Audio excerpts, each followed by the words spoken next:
Subscribe कीजिए हमारे YouTube channel AR3 coaching classes को और बेल आइकॉन को प्रेस करो ताकि लेटेस्ट वीडियो की नोटिफिकेशन सबसे पहले पा सकें। हेलो स्टूडेंट, मैं राजकुमार आपका AR3 कोचिंग क्लास में एक बार फिर से स्वागत करता हूं। और आज के इस वीडियो लेक्चर में मैं पढ़ाऊंगा आपके लिए इंग्लिश ट्रांसलेशन का टॉपिक है कॉम्प्लेक्स सेंटेंस। ठीक है, और ये जो कॉम्प्लेक्स सेंटेंस है आपका, ये हम एक सेंटेंस टॉपिक लेकर के चल रहे थे, उसी का है। कौन से का है भाई? Sentence topic.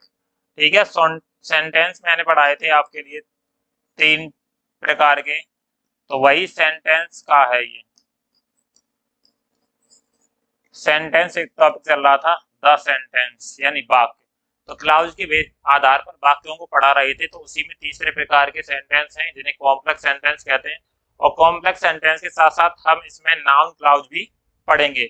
और ये सेंटेंस टॉपिक का लेक्चर 11 है।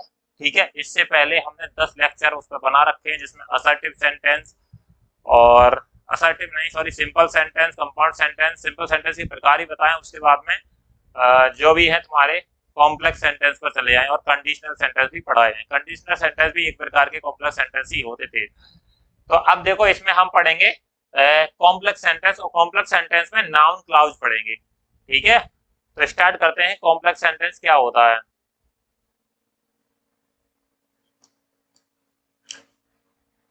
तो अगर आप अपने नोट साथ ही साथ बनाते जाते हैं तो हेडिंग डालें कॉम्प्लेक्स सेंटेंस, यानी जटिल वाक्य या मिश्रित वाक्य बोलते हैं। ठीक है, तो ये जो वाक्य होते हैं इनमें क्या होता है, तो देखो, कॉम्प्लेक्स सेंटेंस में एक प्रिंसिपल क्लाउज होता है।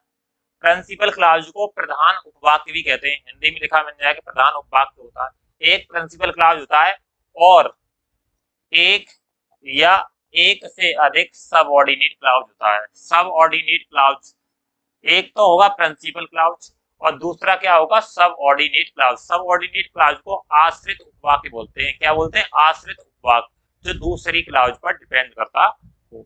नाउन क्लाउज के लिए पूर्ण अपने अर्थ या पूर्ण भाव को व्यक्त करने के लिए किसी दूसरे क्लाउज की जरूरत नहीं होती, अगर नाउन क्लाउज के बारे में नहीं जानते हैं। और सबऑर्डिनेट क्लाउज जो है क्लाउज होती है जिसके लिए हमें किसी अन्य क्लाउज पर आश्रित होती है, जो किसी अन्य क्लाउज पर आश्रित होती है। जैसे मैं यहाँ पर सबऑर्डिनेट क्लाउज के बारे में जब आपके बता ही रहेंगे सबऑर्डिनेट क्लाउज क्या है, तो क्लाउज पर आपको क्या हुआ होगा कि समझ में नहीं आएगा कि सबऑर्डिनेट क्लाउज होती क्या है।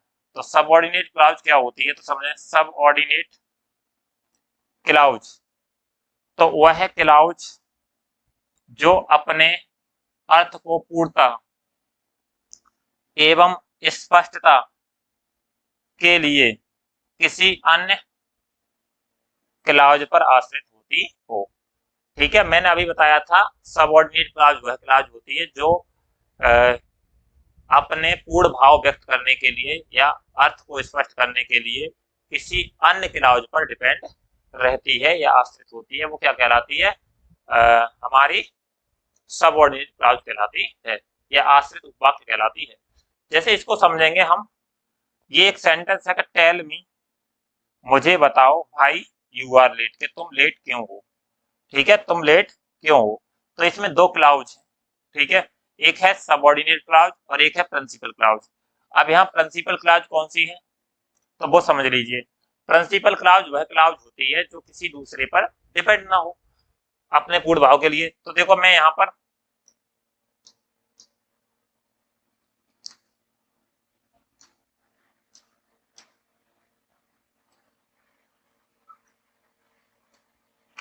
तो देखो, tell me why you are late. तो tell me why are you late, मुझे बताओ। तो ये तो तुम्हारी जो मुझे बताओ ये है प्रिंसिपल क्लाउज। Principal clause. और वाई आर यू लेट, तो ये जो दिख रही है तुम्हें ये है subordinate clause. Subordinate clause, subordinate clause. अब देखो, जैसे ही मैंने कहा कि ना प्रिंसिपल क्लाउज में टेल मी है ना, तो मुझे बताओ, इससे तो दूसरे सेंटेंस पर कोई डिपेंड नहीं कर रहा है। अरे मुझे बताओ, उसे बताओ। अब यहाँ पर पूछा व्हाई आर यू लेट, तुम लेट क्यों हो, मैंने ये बात पूछ ली। तुम लेट क्यों हो, तो दूसरा वाक्य की जरूरत है, बताओगे वहां पर आंसर दोगे या नहीं दोगे। तो ये जो क्लाउज है वो इस पर डिपेंड कर रही है। भाई आर यू लेट केवल नहीं बोलते तो प्रिंसिपल क्लाउज किस पे, वो सबऑर्डिनेट क्लाउज किस पर डिपेंड करती है, प्रिंसिपल क्लाउज पर। तो कह रहे हैं वह क्लाउज जो अपने अर्थ को पूर्णतः एवं स्पष्टता करने के लिए, यहाँ लिख लेना करने के लिए, करने के लिए किसी अन्य क्लाउज पर आधारित। क्लाउज का मतलब होता है उपवाक्य, जो समझते नहीं क्लाउज का मतलब क्या है, तो क्लाउज का मतलब है उपवाक्य, पहले भी मैंने बताया है। अब जैसे देखो यहाँ पर द न्यूज, समाचार, ठीक है, दैट ही हैज डाइड, कि वह मर गया, इज रॉन्ग, वह गलत है। तो देखो इसमें जो क्लाउज है हमारी दो क्लाउज, एक है सबऑर्डिनेट, एक है प्रिंसिपल क्लाउज। देखो सबऑर्डिनेट क्लाउज क्या है, तो सबऑर्डिनेट क्लाउज इस वाक्य में ये है, दैट ही हैज डाइड, कि वह मर गया, कि वह मर गया। और प्रिंसिपल क्लाउज क्या है, ये वाली, तो मैं अलग अलग लिख दे रहा हूं दोनों को, द न्यूज इज रॉन्ग, यानी समाचार गलत है, दैट ही हैज डाइड, कि वह मर गया। तो देखो ये क्या है तुम्हारी प्रिंसिपल क्लाउज, और दैट से जुड़ी हुई क्लाउज क्या है, ये सबऑर्डिनेट क्लाउज। तो आपकी ये बात समझ में आनी चाहिए कि जो प्रिंसिपल क्लाउज है और सबऑर्डिनेट क्लाउज है कैसे छांटे हम। तो सबऑर्डिनेट क्लाउज किस किस से जुड़ी होती है, इस पर भी जिक्र कर लेते हैं। तो देखिए कोई भी सबऑर्डिनेट क्लाउज, ठीक है, सबऑर्डिनेट नाउन क्लाउज का प्रारंभ कनेक्टिव वर्ड से होता है। कुछ कनेक्टिव वर्ड्स हैं जैसे कि वो दैट से स्टार्ट होगी, इट से स्टार्ट होगी, वेदर से होगी, ठीक है, हु से, होम से, ठीक है, हुज से, वहन से, और वेयर से, और भाई और हाउ से, ये प्रारंभ होती हैं। तो कौन होती हैं वो, सबऑर्डिनेट नाउन क्लाउज, ठीक है। अभी हम नाउन क्लाउज के बारे में पढ़ाएंगे। तो यहाँ पर जैसे ना किससे प्रारंभ हुई, वाई से, तो सबऑर्डिनेट क्लाउज से इस बात। यहाँ दैट से प्रारंभ होता है सबऑर्डिनेट क्लाउज, तो सबऑर्डिनेट क्लाउज समझ में आ गया होगा। ये जो वाक्य है वो क्या है, सबऑर्डिनेट क्लाउज, सबऑर्डिनेट क्लाउज। और ये जो वाक्य है वो है तुम्हारा noun clause, sorry principal clause, principal clause,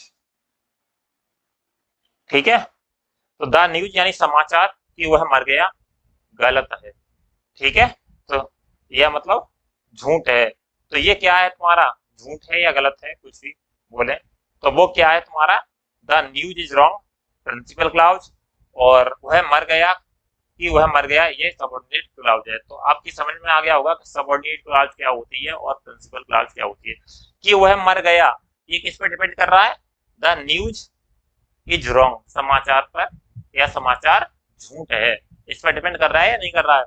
तो इस तरह से हम कह सकते हैं कि जो सबऑर्डिनेट क्लाउज होती है वो अपने अर्थ को पूर्णतः या स्पष्टता करने के लिए किसी अन्य क्लाउज पर डिपेंड करती है, ठीक है। आप समझेंगे सबऑर्डिनेट क्लाउज तीन प्रकार की होती हैं। तो कितने प्रकार की होती हैं सबऑर्डिनेट क्लाउज, तीन प्रकार की होती है।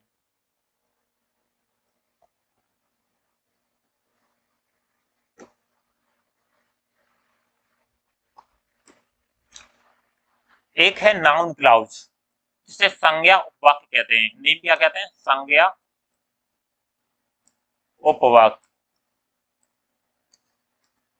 और दूसरी है तुम्हारी एडजेक्टिव क्लाउज, जिसे विशेषण उपवाक्य बोलते हैं। क्या बोलते हैं, विशेषण उपवाक्य। और तीसरी है एडवर्ब, एडवर्ब, एडवर्ब क्लाउज। तो कितनी है तुम्हारी, एक तो है नाउन क्लाउज, और एक है एडजेक्टिव क्लाउज, और तीसरी है क्रिया विशेषण। एडवर्ब को बोलते हैं क्रिया विशेषण उपवाक्य। अब जैसे कि इनके नाम से स्पष्ट है वैसा ही इनका काम है। तो नाउन क्लाउज नाउन की तरह काम करती है, और एडजेक्टिव क्लाउज एडजेक्टिव की तरह काम करती है, और एडवर्ब क्लाउज एडवर्ब मतलब क्रिया विशेषण की तरह काम करती है। ये नाउन की विशेषता बताती है। तो ये किसी नाउन नाउन के बारे में बताती है, ये नाउन या प्रोनाउन की विशेषता बताती है, और ये किसकी, वर्ब की विशेषता बताती है।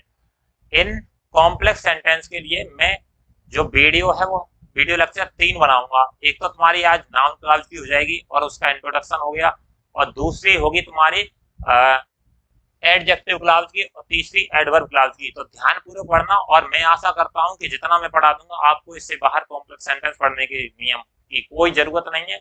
इतने ही से आपका काम हो जाएगा, ठीक है, इतने ही पर पकड़ कर लेना। नाउन क्लॉज, तो अब स्टार्ट करते हैं हम नाउन क्लॉज। तो अगर साथ ही साथ हैं तो हेडिंग डाल दीजिए नाउन क्लॉज, ठीक है। नाउन क्लॉज क्या होती है, तो देखो नाउन क्लॉज नाउन की तरह कार्य करता है, और नाउन की तरह यह किसी वर्ब का, जैसे नाउन किसी वर्ब का सब्जेक्ट बन जाता है, तो ऐसे ही ये नाउन की तरह किसी वर्ब का सब्जेक्ट या वर्ब का ऑब्जेक्ट बन सकता है। अरे वर्ब का ऑब्जेक्ट बन जाता है नाउन, या वर्ब का प्रीपोजिशन, सॉरी प्रीपोजिशन का ऑब्जेक्ट बन जाता है, या फिर वर्ब का कॉम्प्लीमेंट, क्रिया का पूरक भी बनती है नाउन। और इसी तरह नाउन का केस इन अपोजिशन भी होता है। तो नाउन का केस इन अपोजिशन मतलब, केस इन अपोजिशन का मतलब ऐसे समझिए किसी भी नाउन के बारे में एक्स्ट्रा जानकारी देना, ठीक है, सीधी भाषा में, ठीक है। तो केस इन अपोजिशन भी बन जाता है। तो सब्जेक्ट टू द वर्ब पहला, या हम इन्हें बोलते हैं कि नाउन के 5 कार्य होते हैं। अगर जब ग्रामर पढ़ाएंगे तो वहां बताएंगे नाउन के 5 कार्य होते हैं, वही ये 5 कार्य दिखाएगा। पहला है सब्जेक्ट टू द वर्ब। अगर आपको कॉम्प्लेक्स सेंटेंस में ये समझ में आ गए तो आपको नाउन क्लॉज बहुत ही आसानी से समझ में आएगी, और उन्हें सेंटेंसों को बहुत ही आसानी से ट्रांसलेट कर लेंगे। तो मैं पहले इनके नाउन के जो कार्य हैं उनको समझा रहा हूँ, नाउन क्लॉज में जो प्रयुक्त होंगे, उसके बाद में आप के लिए कुछ नियम बताएंगे और सेंटेंस, ठीक है। फिर आप आराम से ही नाउन क्लॉज के सारे सेंटेंस जो कॉम्प्लेक्स हैं वो आप आसानी से ट्रांसलेट कर लेंगे। तो पहला है हमारा, मैं इसे ऊपर कर ले रहा हूं थोड़ा,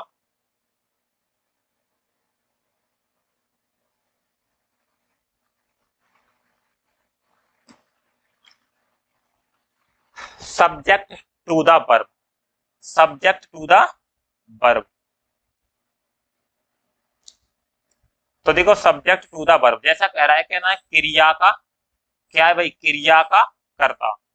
तो यहाँ पर जो नाउन होगा, यह नाउन एक उपवाक्य होगा, जो सबऑर्डिनेट क्लॉज होगा वो क्रिया का कर्ता होगा। क्या होगा, क्रिया का कर्ता।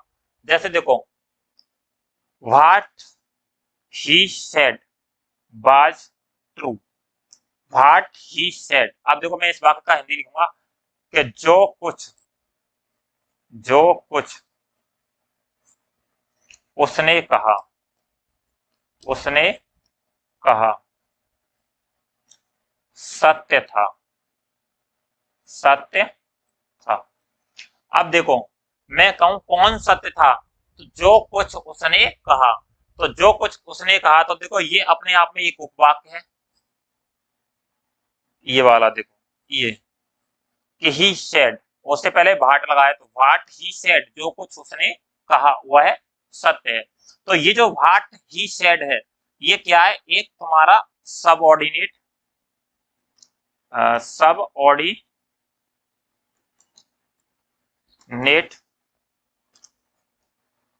क्लॉज है, और ये वाज ए ट्रू, ठीक है। ये क्या है तुम्हारा, या यहाँ पर बोल सकते हैं कि सत्य है, इट वाज ट्रू, ऐसे भी हो सकता था। ये क्या है तुम्हारा, जो इधर बचा, ये क्या है तुम्हारा, प्रिंसिपल क्लॉज के बारे में आ जाएगा, प्रिंसिपल क्लॉज।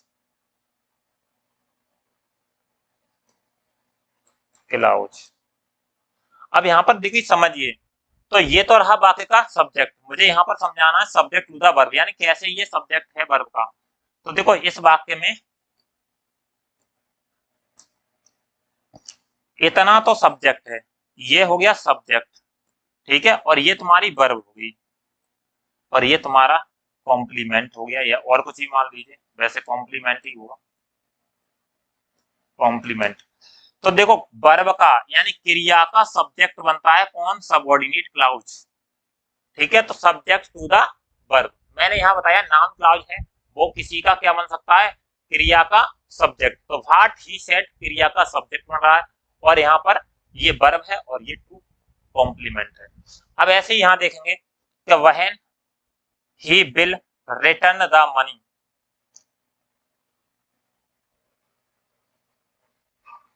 और यहाँ पर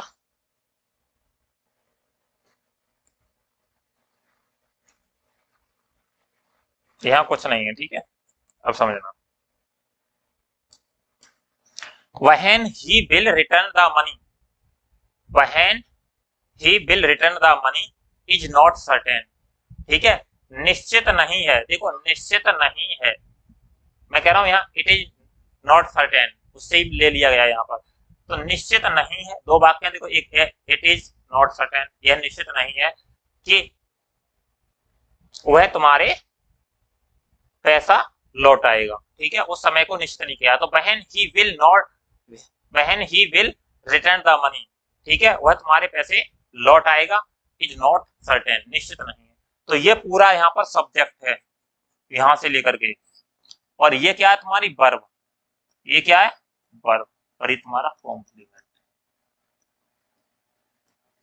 तो जैसे मैंने कहा कि सब्जेक्ट टू द वर्ब, यानी वर्ब का ये सब्जेक्ट भी बन सकता है। यहाँ वर्ब है इज, और उस वर्ब का सब्जेक्ट इतना बड़ा है, और ये जो कॉम्प्लीमेंट है, तो हर जगह देखो ऐसे ही इस वाक्य में वर्ब का सब्जेक्ट बनना है, ऐसे ही इस वाक्य में ये कि व्हेन ही विल,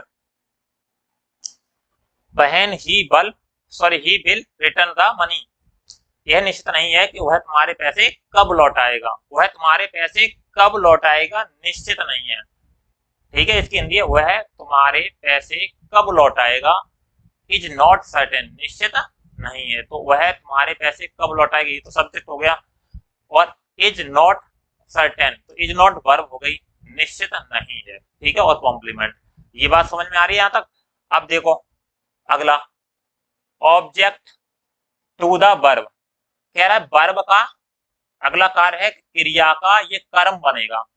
अब यहाँ पर क्रिया का कर्म बनेगा, तो कर्म क्या है, कर्म का ऑर्डर इस तरह से लिखा होता है, सब्जेक्ट और प्लस वर्ब और प्लस ऑब्जेक्ट, यही तो होता है, subject plus verb plus object. अब देखो यहाँ पर ये क्या बनेगा, ऑब्जेक्ट बनेगा, यानी क्रिया इस वर्ब का क्या बनेगा, ऑब्जेक्ट। कह रहा है the verb object to the verb. अब जैसे देखो ही नोज, वह जानता है, how he can solve this question, तो देखो यहां से लेकर के ये तो है तुम्हारी सबऑर्डिनेट क्लाउज, है ना, सबऑर्डिनेट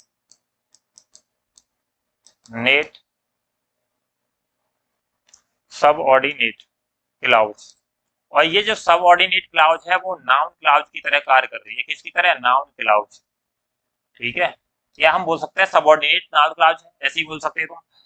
तो ये जो सबऑर्डिनेट क्लाउज है, और ये जो तुम्हारी है प्रिंसिपल क्लाउज, प्रिंसिपल क्लाउज। अब देखो तो ये जो वाक्य है ही इसमें क्या है, ये ही क्या है, सब्जेक्ट है ना, और ये जो नो है वो क्या है तुम्हारी वर्ब, तो सब्जेक्ट और वर्ब, और ये जो दिख रहा है पूरा ये सबऑर्डिनेट क्लाउज है, नाउन क्लाउज, ये नाउन क्लाउज जिसका काम कर रहा है यहाँ पर ऑब्जेक्ट का, ये क्या है टोटल ऑब्जेक्ट। तो मैंने क्या कहा अभी, मैंने ये बताया कि किसी वर्ब का ऑब्जेक्ट भी बन सकता है, जैसे वह जानता है, तो वह जानता है, क्या जानता है वह, ऑब्जेक्ट ऐसे ही तो निकालते हैं कि राम पढ़ाना जानता है, तो मैं तुमसे पूछा राम क्या जानता है, तो पढ़ाना, आप बोल सकते हो ऑब्जेक्ट में क्या करके प्रश्न करते हैं तो ऑब्जेक्ट प्राप्त होता है। ऐसे ही मैं कह रहा हूँ वह जानता है, तो मैं कहूँ क्या जानता है, तो how he can solve this question, कि यह क्वेश्चन कैसे सॉल्व किया जा सकता है, वह क्वेश्चन कैसे सॉल्व किया जा सकता है।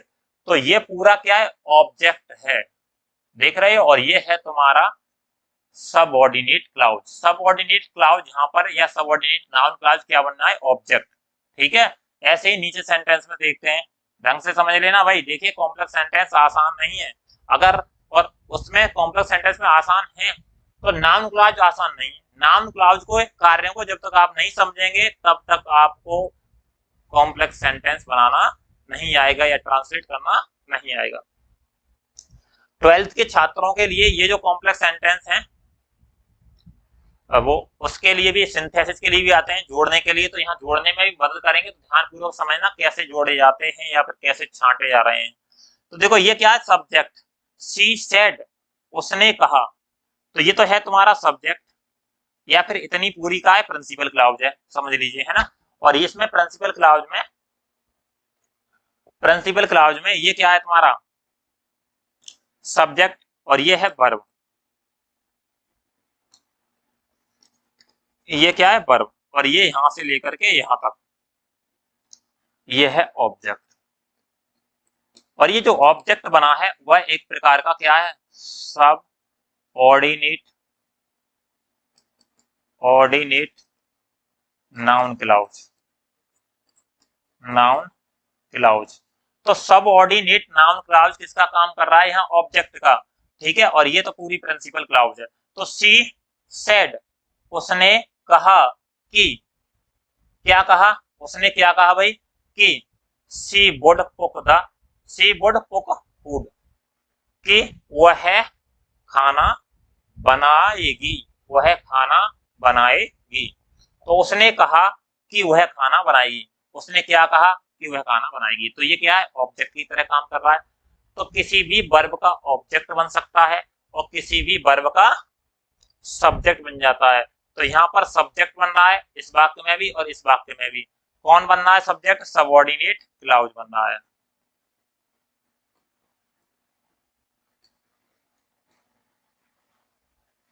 ठीक है। दूसरी बात, object to a preposition. Object to a preposition यानी कह रहा है प्रीपोजिशन का कर्म। ठीक है, तो प्रीपोजिशन का कर्म भी बन सकता है, किसी भी प्रीपोजिशन का कर्म भी बन सकता है। मैं इसे थोड़ा ऊपर खिसका लेता हूं, अब स्पष्ट दिख रहा है। अरे अभी तो वहीं आ गए।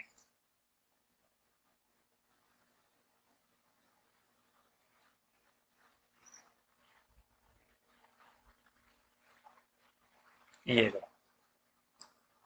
यहाँ पर देखो, object to a preposition, object to a preposition, तो किसी भी प्रीपोजिशन का क्या बन सकता है, कर्म बन सकता है।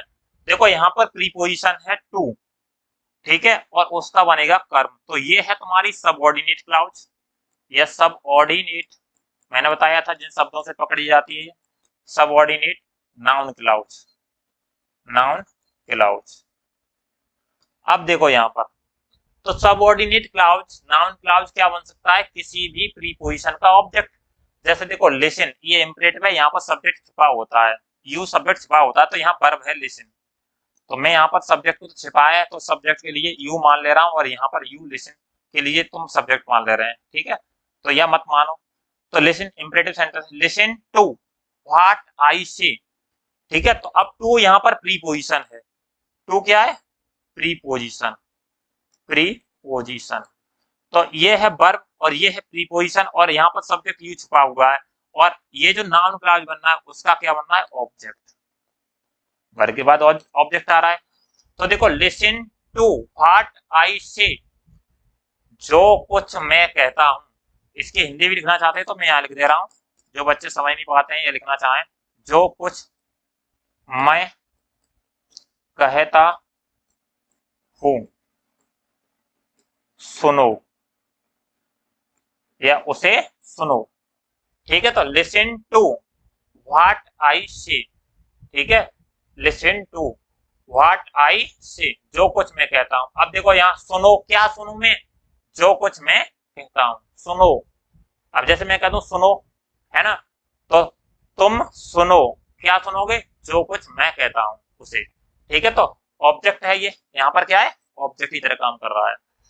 अब ऐसे ही अगला है, I do not believe in what he says. अब देखो यहाँ पर आई क्या है, सब्जेक्ट है, और डू नॉट बिलीव क्या है, वर्ब है। ये वर्ब है, हेल्पिंग वर्ब वगैरह, और ये इसका प्रीपोजिशन है, क्या है, इन, प्रीपोजिशन। और ये जो तुम्हारा बचा है व्हाट ही से, ये तुम्हारी है सबऑर्डिनेट क्लाउज, है ना, सब ऑर्डिनेट सब ऑर्डिनेट क्लाउज।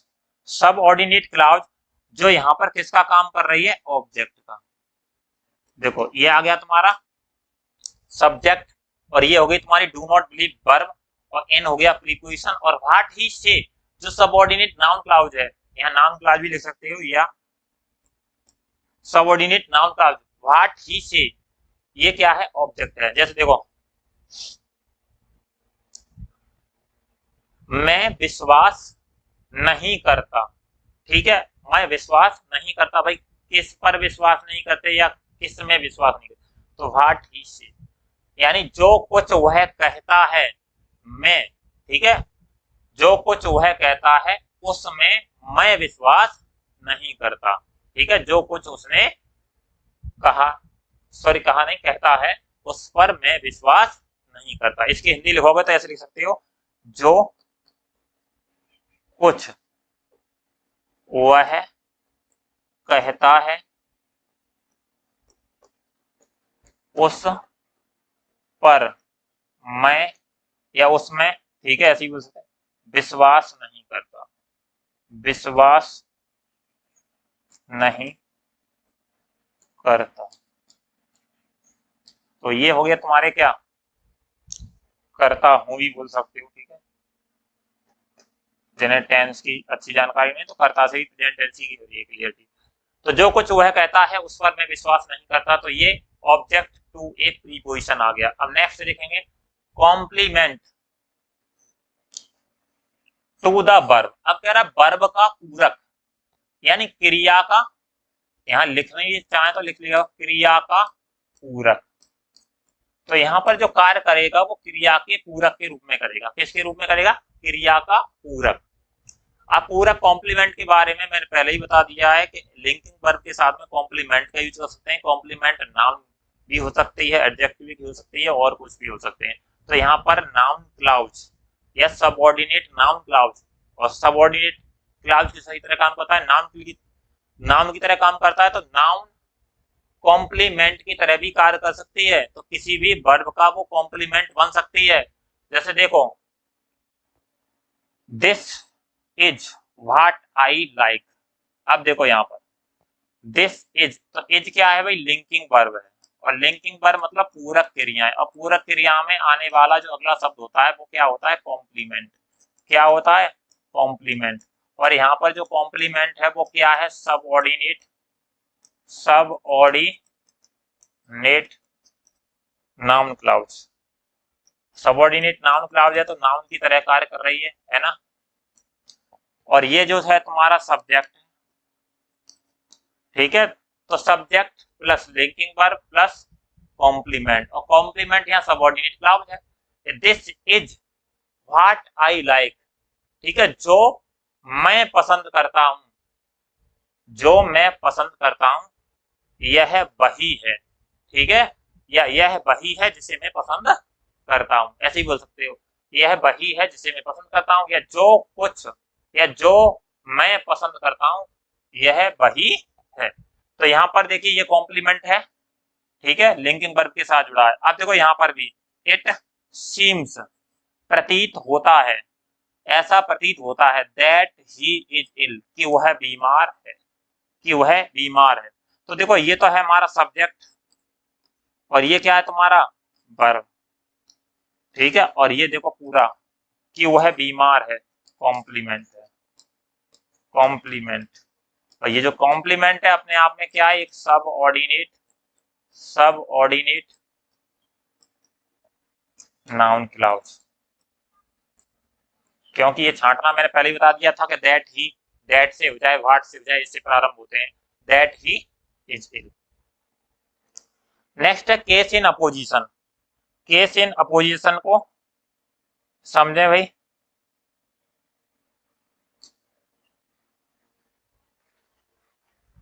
तो केस इन अपोजिशन किसी नाउन या प्रोनाउन का केस इन अपोजिशन।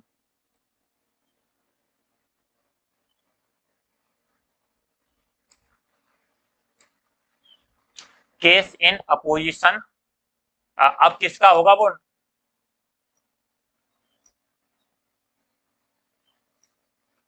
क्या आ गया भाई, केस इन अपोजिशन किसका भाई, नाउन या प्रोनाउन का, प्रोनाउन का।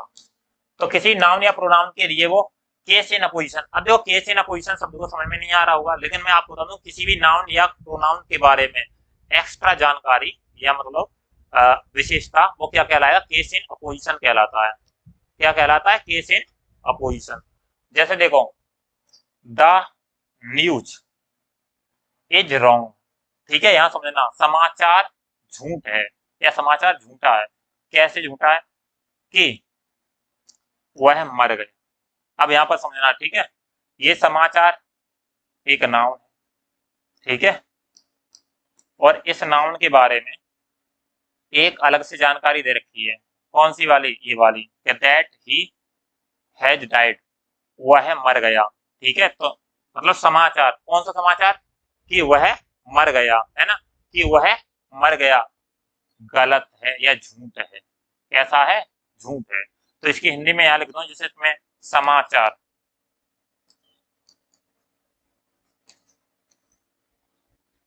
ऐसे भी लिख सकते, वह समाचार कि वह मर गया झूठ है या झूठा था, झूठ है, था नहीं, ठीक है। तो देखो यहाँ पर जो सबऑर्डिनेट क्लाउज है वो क्या है, यहाँ पर सबऑर्डिनेट क्लाउज है ये, और सबऑर्डिनेट क्लाउज, सबऑर्डिनेट क्लाउज या नाउन क्लाउज, इसे दोबारा से लिखते हैं, सब ऑर्डिनेट नाउन क्लाउज। तो ये है तुम्हारी सब ऑर्डिनेट नाउन क्लाउज। और यहाँ पर जो सब ऑर्डिनेट नाउन क्लाउज है वो किसकी तरह काम कर रही है, सब ऑर्डिनेट क्लाउज यहाँ पर केस इन अपोजिशन है, किसी इस नाउन का केस इन अपोजिशन है, अपोजिशन, केस इन अपोजिशन मतलब नाउन के बारे में एक्स्ट्रा जानकारी, ठीक है।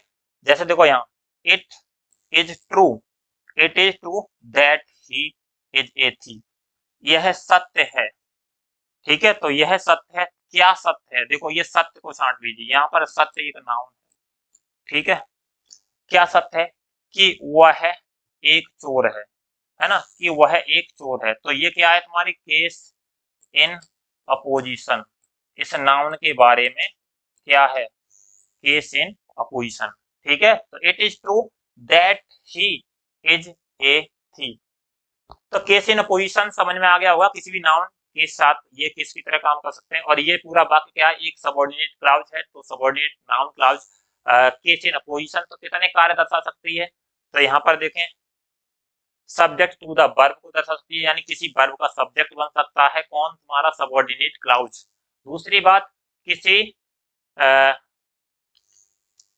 वर्ब का सब्जेक्ट बन सकता है, और किसी वर्ब का ऑब्जेक्ट बन सकता है, जैसे इस वाक्यों में। और किसी वर्ब का ऑब्जेक्ट के साथ में प्रीपोजिशन भी बन सकता, प्रीपोजिशन का ऑब्जेक्ट भी बन सकता है, और प्रीपोजिशन के बाद में क्या बन सकता है तुम्हारा,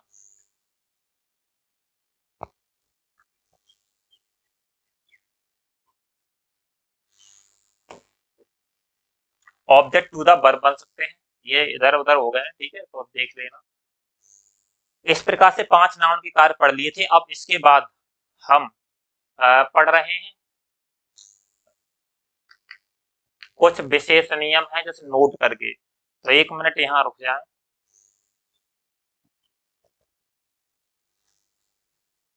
लाइट चली गई है।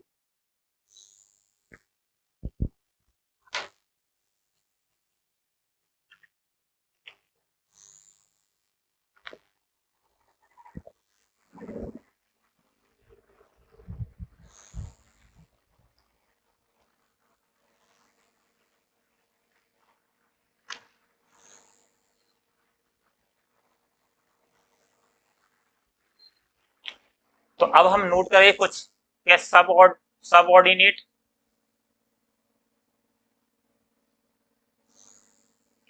सबऑर्डिनेट नाउन क्लाउज का प्रारंभ कुछ कनेक्टिव से होता है। कनेक्टिव मतलब जुड़े हुए शब्दों से होता है। जैसे दैट, उसका अर्थ होता है की, हिंदी में निकालते हैं। इट हो तो उसका अर्थ की भी निकाल लेते हैं और क्या भी निकाल लेते हैं। और यहाँ इट नहीं होगा, यहाँ होगा इट्स। ठीक है। और वेदर, वेदर की भी हो सकता है, उसका अर्थ क्या भी हो सकता है, या फिर की डॉट डॉट या। ठीक है, नहीं। और हु का मतलब की, कौन। ठीक है, या फिर किसने। और होम का अर्थ क्या हो सकता है कि या किसे, या फिर किसको। और ऐसे ही हुज है, हुज का अर्थ क्या हो सकता है कि किसका। और वहन, वहन से जुड़ा होगा तो कि कब। ठीक है, क्योंकि वहन तो टाइम को इंडिकेट करता है। और वेयर स्थान को यानी प्लेस को इंडिकेट करेगा कि किसका या कहाँ। वाई, यहाँ पर किसका नहीं होगा, यहाँ पर करेंगे आप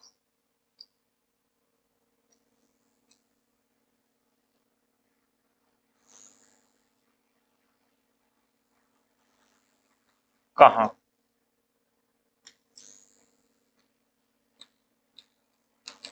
वाई की किया, और हाउ का मतलब होगा कि कैसे।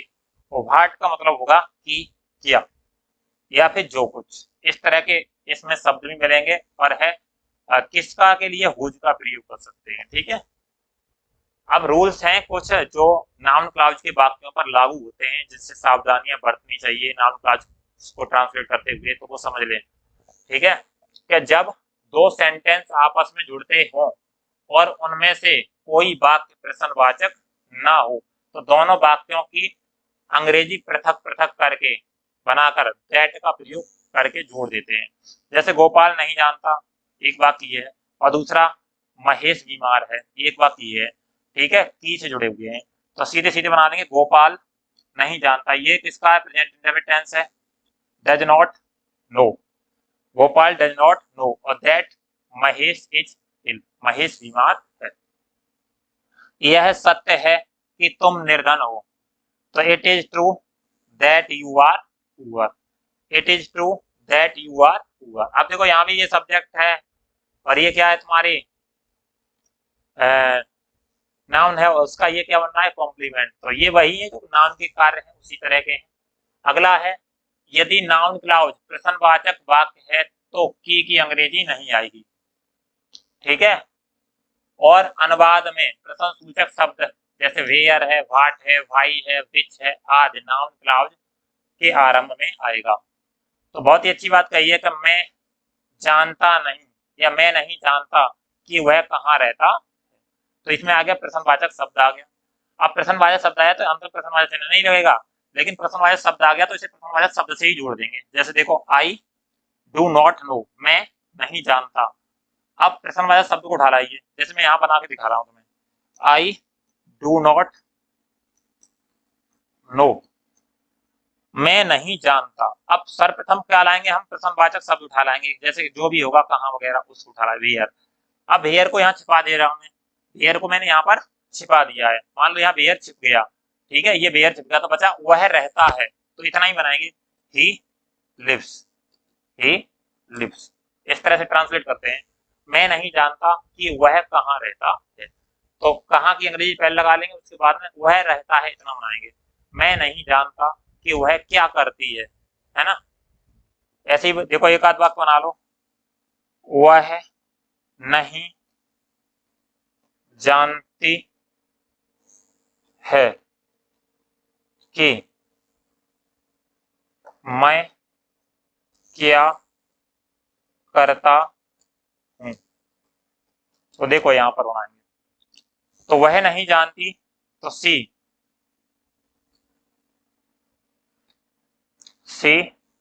Does not no.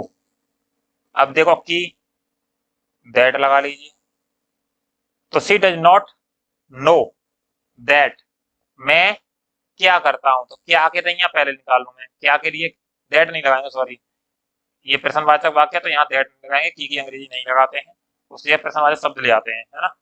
तो प्रश्नवाचक शब्द है, उसी को ले आते हैं, तो व्हाट। ठीक है, तो सी डज नॉट नो व्हाट। अब देखो यहाँ पर मैं क्या को छुपा दे रहा हूँ, बचा क्या, मैं करता हूँ, तो आई डू, मैं करता हूँ आई डू। तो इस तरह से इन्हें बनाते हैं। अगला है, यदि principal clause and noun clause दोनों ही प्रश्नवाचक हैं तो प्रश्नवाचक चिन्ह वाक्य के अंत में लगाते हैं। अगर प्रश्नवाचक, वो प्रिंसिपल क्लाउज और नाउन क्लाउज दोनों ही प्रश्नवाचक शब्द हैं, वो वाक्य हैं, तो हम क्या करेंगे, प्रश्नवाचक चिन्ह अंत में लगा देंगे, अन्यथा नहीं लगाते हैं। जैसे देखो, क्या तुम मुझे बता सकते हो कि वह वहां क्या करता है। अब देखो यहाँ पर can you tell me, can you tell me, क्या तुम मुझे बता सकते हो।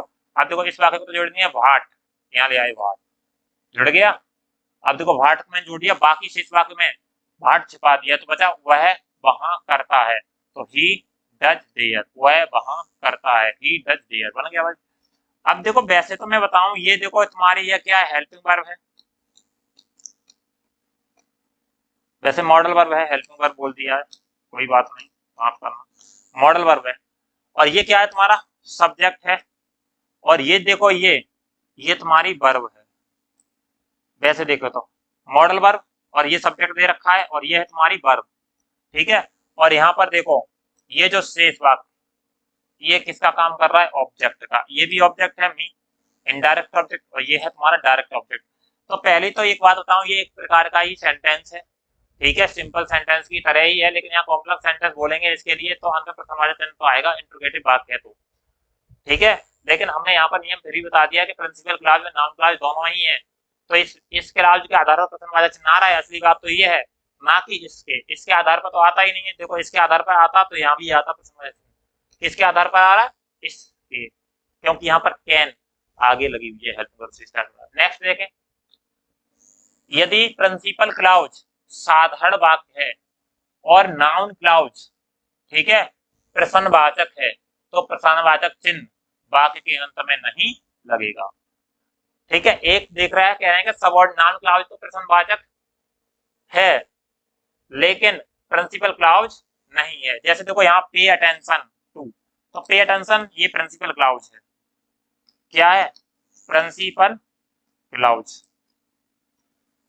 और ये देख रहे हो ये पूरी है तुम्हारी नाउन क्लाउज या सबऑर्डिनेट क्लाउज, नाउन क्लाउज। तो यहाँ प्रश्नवाचक चिन्ह का प्रयोग नहीं किया जा रहा है। जैसे जो कुछ तुम्हारे माता पिता कहते हैं, ठीक है, जो कुछ के लिए व्हाट का प्रयोग करते हैं, जो कुछ तुम्हारे माता पिता कहते हैं उस पर ध्यान दो। तो देखो pay attention to, pay attention to, उस पर ध्यान दो, किस पर ध्यान दें, व्हाट योर पेरेंट्स से, जो कुछ तुम्हारे माता पिता कहते, ये वाक्य सबऑर्डिनेट क्लाउज है। तो इस तरह से इनको बनाते हैं।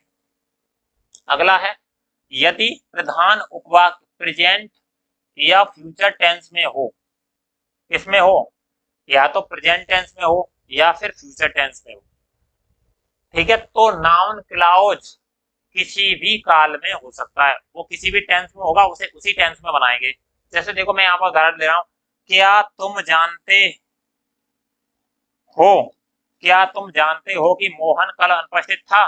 तो देखो ये तो है प्रिंसिपल क्लाउज, और ये जो तुम्हारी है की से जुड़ी हुई ये है सबऑर्डिनेट क्लाउज। और जो प्रिंसिपल क्लाउज है वो प्रेजेंट इंडेफिनिट टेंस में है और ये पास्ट टेंस में है। तो देखो do you no, do you no, do you no, क्या तुम जानते हो, क्या जानते हो कि मोहन वाज एब्सेंट यस्टरडे, कि मोहन कल अनुपस्थित था। तो देखो मैंने यहाँ पर do you know present tense में है, तो अगला वाक्य पास्ट टेंस में ही है, तो मैंने पास्ट टेंस में ही बनाया है, पास्ट की फॉर्म लगाइए, तो मोहन वाज एब्सेंट यस्टरडे। अगर पास्ट टेंस में, अगर प्रिंसिपल क्लाउज पास्ट टेंस में हो, ठीक है, तो नाउन क्लाउज भी पास्ट टेंस में ही होगी, ये नियम जरूर याद रखना। जैसे देखो पिताजी ने कहा, अब ये तो पास्ट टेंस में है, प्रिंसिपल क्लाउज है, ये प्रिंसिपल क्लाउज है, तो ये किसमें, पास्ट टेंस में। कि नौकर चोर है, और ये क्या है तुम्हारी सबऑर्डिनेट क्लाउज। तो सबऑर्डिनेट क्लाउज या सबऑर्डिनेट नाउन क्लाउज ये किसमें है तुम्हारी, प्रेजेंट टेंस में दिख रही है, और ये पास्ट टेंस में दिख रही है। तो अगर ये पास्ट टेंस में है तो ये भी पास्ट टेंस में ही बनेगी, चाहे तुम्हें हिंदी में ये प्रेजेंट में दिखे। जैसे देखो, फादर सेड, पिताजी ने कहा, दैट द सर्वेंट वाज एथी, आया है आवाज। अब यहाँ है देख करके आप ये नहीं कि क्या लगाओगे आप, है देख करके ये नहीं कि इज लगा देंगे, ठीक है। जैसे मैंने देखा कि कुत्ता सड़क पर जा रहा था। अब देखो, मैंने देखा तो अभी तो देखा नहीं है, कुत्ता सड़क पर जा रहा है ऐसे बोलते हैं। मैंने देखा कुत्ता सड़क पर जा रहा है, लेकिन मैंने पास्ट में देखा तो उस सेंटेंस को मैं ऐसे ही बोलूंगा, मैंने देखा कि कुत्ता सड़क पर जा रहा था, ठीक है। तो इस तरह से ये बातें आपको पता होनी चाहिए। और बाकी आप नाउन क्लाउज, इतने ही हैं सेंटेंस भाई। बाकी आप नाउन क्लाउज जो सबऑर्डिनेट क्लाउज के या नाउन के जो कार्य बताए थे सबऑर्डिनेट क्लाउज के साथ साथ, उसको ध्यान में रखते हुए सेंटेंसों को ट्रांसलेट करने की कोशिश करेंगे। अगर कोई भी सेंटेंस फिर भी समझ में नहीं आ सकता है तो कमेंट करके आप मुझसे पूछ सकते हैं। Thank you for watching full video, और मिलते हैं नेक्स्ट लेक्चर में। और नेक्स्ट लेक्चर होगा हमारा एडवर्ब, एडजेक्टिव क्लाउज बोलता हूँ, एडजेक्टिव क्लाउज इसी का है। अभी कॉम्प्लेक्स सेंटेंस खत्म नहीं हुए हैं, अभी 3 पार्ट में बनाएंगे इसकी वीडियो, ठीक है। तो